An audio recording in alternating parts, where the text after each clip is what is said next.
السلام عليكم ورحمة الله وبركاته. اللهم صل وسلم وبارك على نبينا محمد لسه وعلى مبقتش آله مستوية وصحبه. قوي.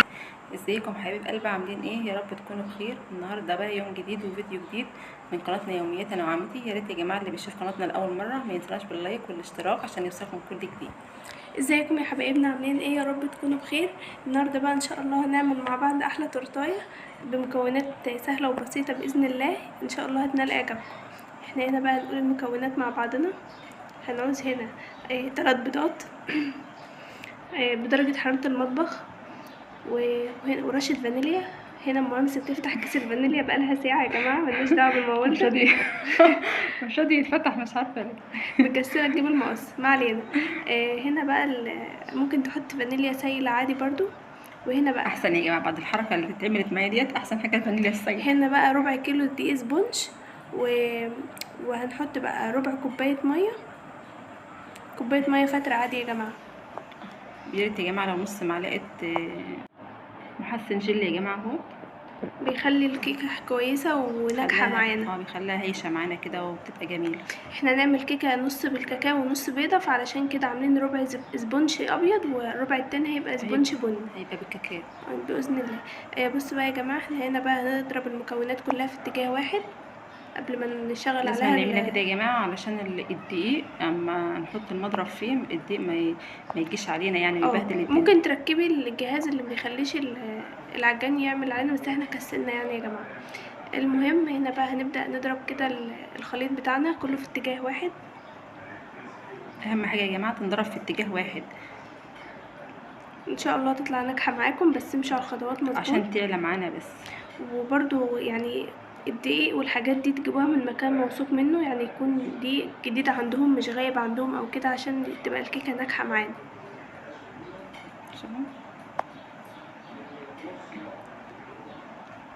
شوفوا انا بلف الحله عشان يبقى كله في اتجاه واحد. شوفوا يا جماعه ابتدي الاسبونج بيعلى معانا ازاي، بيبقى بيزيد حجمه الاضعاف يا جماعه. شوفوا بيبقى زي الفوم كده، بس لسه برضو عايز نضرب شويه كمان. لازم يتقلب من فوق ومن تحت عشان ما يبقاش فيه اي خالص دقيق او تكتلات او اي حاجه. شوفوا عشان نرجع نضرب تاني دلوقتي. شوفوا عيله معانا ازاي يا جماعه.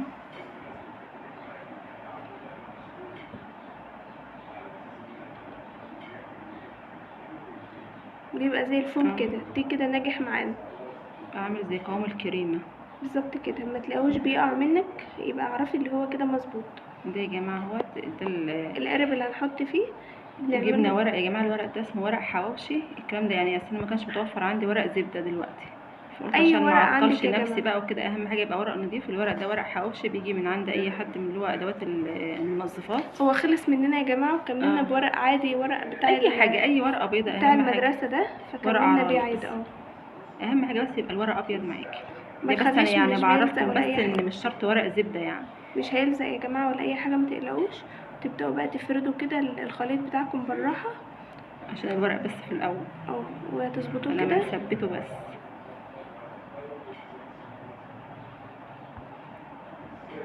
شوفوا الشكل معانا يا جماعه. سوينا وشها اهوت، بس كده بقت جميله. هي ربع كيلو سبونج هيعوز القارب اللي هو بيكون اصغر حاجه في المقاسات الثلاثه. دي بقى هنعمل الاسبونج بتاع الكاكاو اللي هو الشوكولاته. هنا برضو اهوت 3 بيضات معانا مكان برضو العجان برضو يا جماعه ما غسلناهوش. 3 بيضات والفانيليا وفانيليا وربع برضو دي اسبونج ونخلينه يا جماعه الاول. محسن الجل برضو نص معلقه شاي. عايزه تحطي محسن جل حطي، مش عايزه برضو ما تحطيش عادي. بس الكريم الاسبونج بيجي عليه كل حاجه. دي الاسبونج وربع كوبايه ميه. نبدا بقى نقلب كده يا جماعه، نسيبه بقى مع المضرب مع نفسه.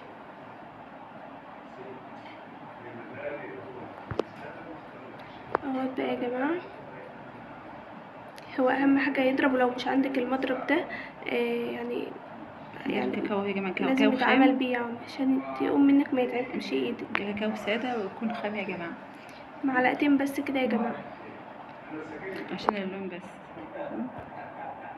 واحنا بنغسل الدقيق لما نسيبه يضرب برضو مع نفسه. هلف له برضو الحله عشان يعلى معايا. هو هيبدأ دلوقتي اللون بتاعه يتمزج. هو متهيألكوا ان هو لونه ابيض شوية، بس هو مش ابيض، هو بني يا جماعة. ما تخلوش اغمق من كده، عشان هو بعد السوا بيغمق وبيكون لونه بني حلو بيوصل خالص. للدرجه اللي احنا عايزينها. ايوه، انت متهيألك هنا ان هو فات. وعشان الفلاش برضو كده.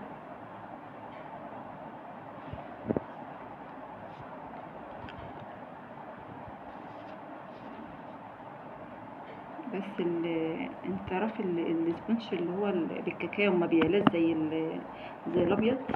هو فعلا يا جماعة مش بيعلى شكل الابيض في بعد السوا يعني.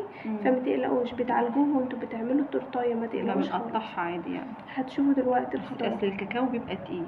ايوه، هتشوفوا دلوقتي الخطوات. عادي يا جماعة، احنا كلنا بنتعلم من بعضنا وكلنا بنجرب، ومرة الحاجة تنجح معانا ومرة تفشل، عادي خالص. بس مش كل النوبة تفشل بقى. ايوه ان شاء الله. انا كده بسويتها اهوت يا جماعة.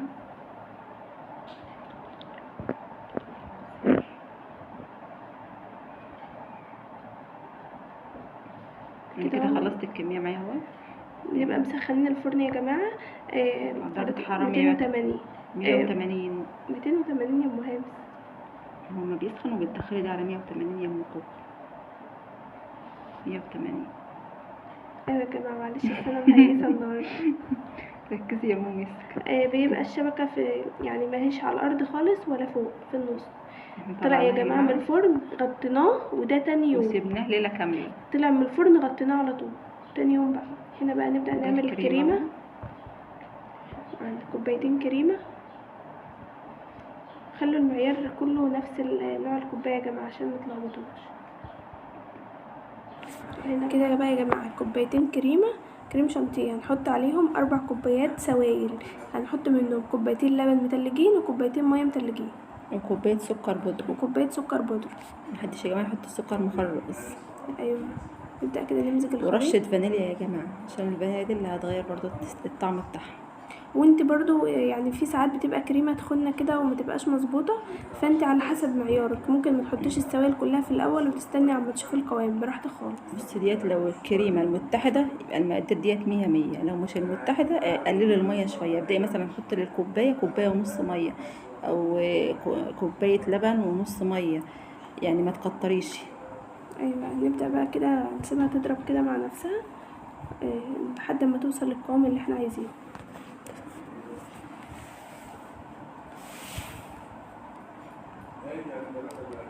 كده بلف الحل عشان نخلص، عشان الوقت يخلص. ما شاء الله هي كميه كانت كبيره. نحط كيس فانيليا برضو كده للريحه وكده. شوفوا ما شاء الله الكميه كبيره ازاي. قلت اعمل بايدي احسن. هو الحاجات كانت هتقع من الحل.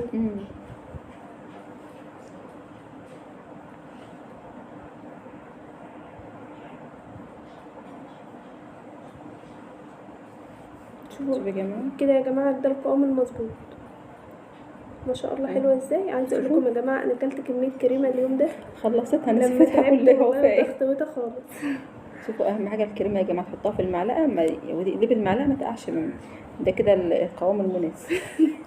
ام هامس وقعت الكريمه. مش عايزه اقول لكم يا جماعه الحاجات دي اليوم ده بصراحه كان يوم عسل. احنا هنا خصمنا عملنا نصها وهنعمله بني ونصها هنسيبه ابيض. اليوم ده حصل فيه كواليس كتير قوي. كنا عايزين نصور الكواليس دي بصراحه. هنا هو هنحط بقى الكاكاو كده ونقلبه في الكريمه وهنضربه ضربه بالمضرب دلوقتي عشان يتمزج كده معانا. عشان هنعمل التورتايه نص كريمه ونص شوكولاته اهوت بقى يا جماعه. طبعا اللون فاتح معانا دلوقتي عشان الكاميرا. شوفوا بقى الكيكه بقى لونها بني زي تاني يوم. زي بعد ما باتت يا جماعه، محدش يعملها الا لما يبيتها ليله يا جماعه. لازم تبات ليله يا جماعه عشان يبقى طعمها حلو وتعرفي تقطعيها بالظبط كده وتبقى سهله معاكي في الحشو. انا بفك الورقه واشوف الورق بيتشال بسهوله ازاي.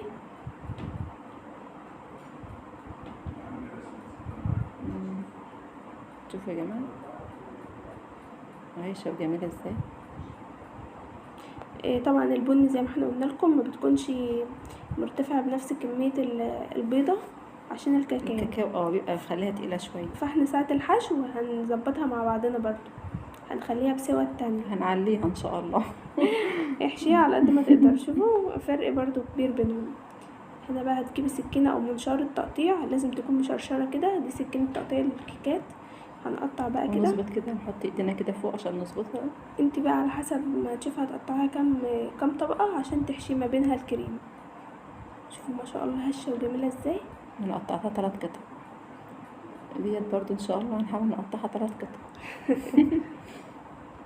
يا ريت بقى يا جماعة لو بتشوفونا لحد دلوقتي متنسوش تعملوا لنا لايك واشتراك في القناة وتفعيل الجرس عشان يوصلكم كل جديد. هنا بقى جبنا حاجه يا جماعه نثبت عليها، ما عندكيش حاجه خالص ممكن تجيبي نتيجه عادي يعني. نثبت عليها اهوت. ده الستاند اللي هنحط عليه الكيكه. هنبدا نحط كريمه تحت كده عشان تثبت معانا. نحط اول طبقه.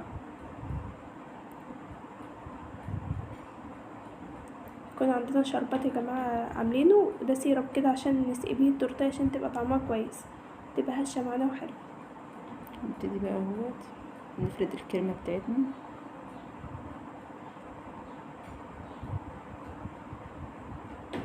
نبتدي بقى نعمل نص الكاكاو يبقى عليها كريمه كاكاو، والتانية يبقى عليها كريمه بيضه. سهله خالص يا جماعه وحلوه واحسن من اللي بنشتريها بره، ومش مكلفه زي بتوع المحلات. على فكره هي طيب مكلفتش حاجه خالص. نبتدي بقى افرد اهوت الكريمه عشان ابتدي احط الطبقات التانية، وهكذا بقى يا جماعه بين كل طبقه وطبقه هنحط كريم. على فكره احنا قصينا منه حاجات كتير يا جماعه عشان ما نطولش عليكم المده.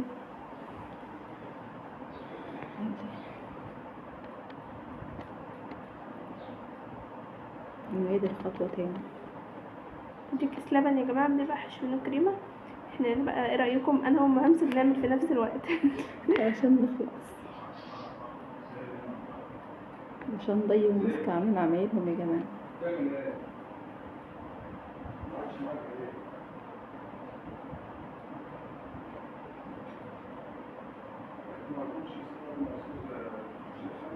نبتدي نسوي كده. بصراحه يا جماعه كان طعمها حلو قوي وطعمها جميل، تجربوها وتقولوا لنا رايكم فيها.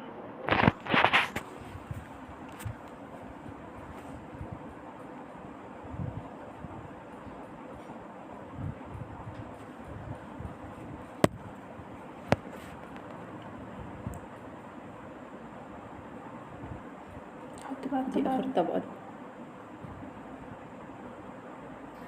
برضو بالشربات برضو.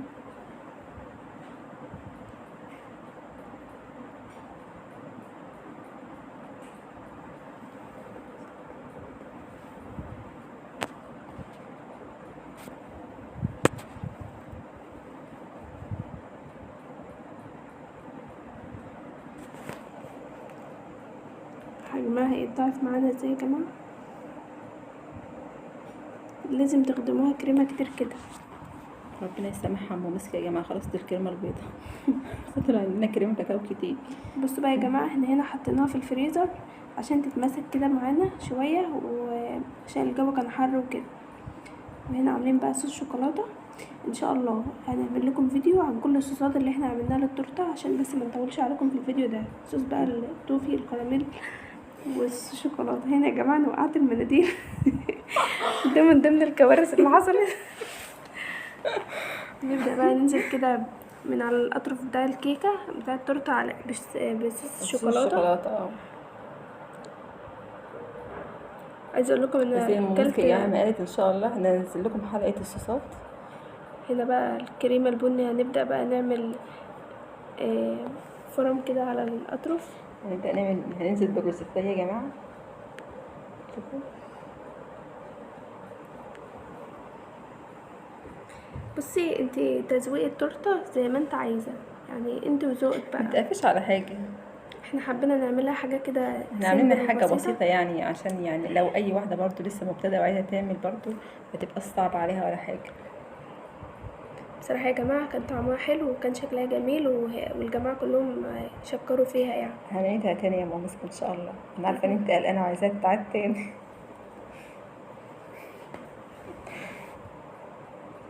احنا هنا هنحشيها كذا صوص، فهنبدأ بقى نقسمها كده، كل نص يعني النوع الابيض هنقسمه 4 مربعات، والنوع البني هنقسمه 4 مربعات، عشان كل مربع هنحط فيه صوص شكل عشان يبقى متنوع كده وحلو. انا هعمل ايه يا جماعه؟ هعمل بسرعه عشان مسكه عماله تشد فيا، عايزه تاكل شوكولاته. الاطفال بقى يا جماعة.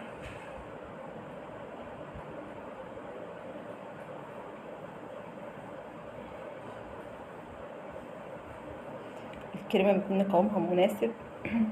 تعرفي تعملي بيها بسرعه اسهل طريقه. انها بتبقى جامده، بتبقى مبتعرفيش ترسمي الروزيتا كويس لما تبقى سايله بقى. بلاش اقولك.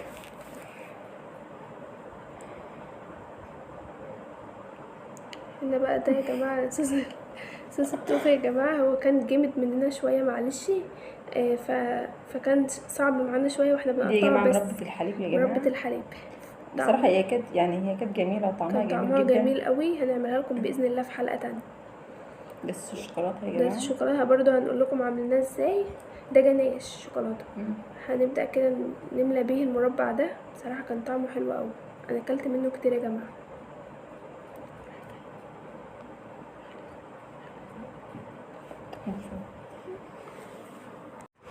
نبتدي يا جماعه نفرد جناش الشوكولاته اهو. هو بيكون قوامه تقيل كده شوية. بصي انا هفرده بالمعلقه عشان يبقى شكله ايه، عشان يبقى اسهل.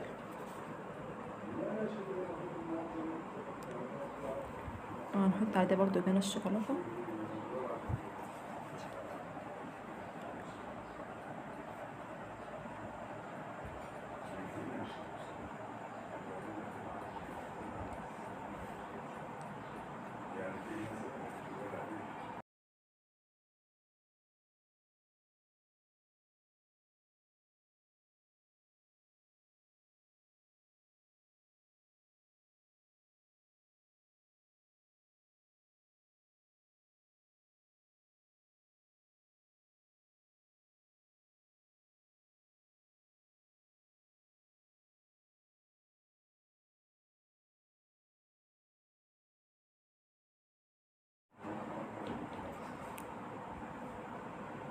بصوا بقى يا جماعة، ده جيلي معانا، جيلي مانجا وجيلي فراولة. عاملين جيلي فراولة وجيلي مانجا، ده صوص بس تقيل بقى، بصراحة كان طعمه جميل. كل الأطفال زيه من زي الحاجات هنا. يا جماعه اللي احنا بنشتريها من بره بالظبط. هنا بقى نحط هنا في الناحية ديت جيلي مانجا، والناحية التانية نحط جيلي فراولة. بس المانجا الاول. اهم حاجه يا جماعه الروزتات تبقى ضيقه جنب بعضها، ما يبقاش عشان ما فيه يوقعش وسع. الصوص. علشان لو في وسع شويه بين الروزتات وبعضها الحاجات دي هتقع. ان شاء الله هنعمل معاكم في فيديو كل الصوصات دي.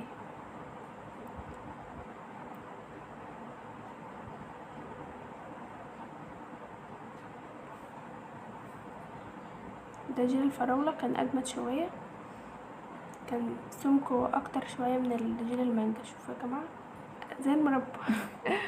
بس كان جميل والله. بص هي كانت كلها على بعضها بصراحه يا جماعه كانت جميله.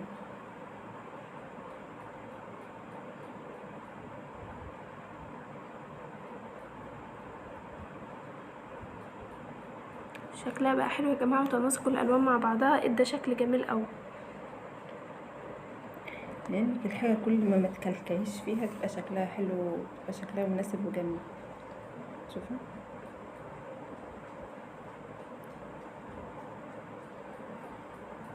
احنا قلنا نعملها صوصات ونريح نفسنا، لان في الوقت ده ما كانش في فاكهه طازه يعني يا جماعه عندنا. قلنا بصراحة بدل انا ما بحب ننزل التورتة بقى. اللي بالصوصات، ما بحبش اللي بالفاكهة خالص بصراحة يعني. انا بقى يا ستي بحب اللي بالفاكهه. انا ما بحبش يا جماعه بتاعت الشوكولاته دي خالص، انا بحب اللي بالفاكهه. دي اذواق بقى يا جماعة، اللي تحبوا تعملوه، هو في الاول وفي الاخر التزويق ده انت انت وذوقك وذوقك بقى. يعني. انت واللي انت تحبيه. ايوه. يا ريت بقى لو بتشوفونا لحد هنا، ما تنسوناش في اللايك والاشتراك في القناه، وتقولوا لنا ايه رايكم في التورته الجميله ديت، وتشجعونا كده عشان احنا تعبنا فيها قوي. اهم حاجه بس ما تبقوش تعملوها في نفس اليوم، وتبقوا تعينيها بعد كل بعد كل صوص تحطوه تعينوها شويه في الفريزر ايوه عشان عشان تفضل. تجمد شويه، اه لان الجو دلوقتي حر الجو حر بصراحه. جامد. هو الجو بصراحه هو اللي بهدلنا. ايوه. تدخلها الفريزر، تدخلها التلاجة عشان تجمد شويه معانا. هنا بقى كنا خلصنا وقت يا جماعه، يا ريت بقى لو عجبتكم تعملوا لنا لايك واشتراك في القناه. عشان يوصلكم كل جديد. مع مع السلامه. السلامه يا حبايبي.